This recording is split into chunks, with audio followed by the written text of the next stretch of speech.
I've been attached with the feeling of not waking up with you by my side. Kaliwat kanan na nga talaga ang event na dinadaluhan ng ating Donnie at Bel Mariano dahil na nga rin ito sa kanilang mga endorsements at project ngayon na talaga namang todo suporta ang maraming bablis dito, lalong lalo na nga ang maraming bula na talaga namang araw-araw at gabi-gabi ngang nakasubaybay sa Can't Buy Me Love. Pero ito na nga guys ang pag-uusapan natin ngayon dahil alam naman natin na itong ang ating Donnie at Bel ay endorser ng Dunkin Donut na talagang itong ating Bel ay pumunta nga sa event dito. Narito nga guys ang video.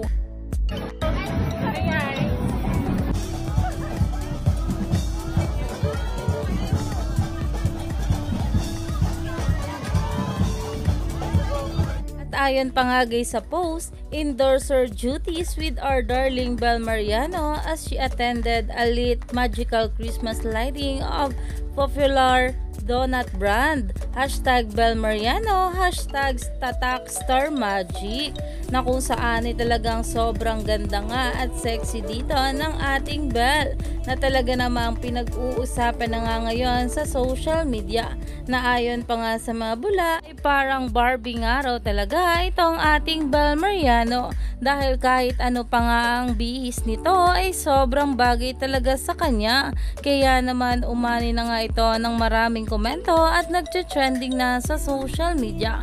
Kaya naman stay tuned lang tayo for more update kila Donnie at Bel sa mga susunod pang ayon.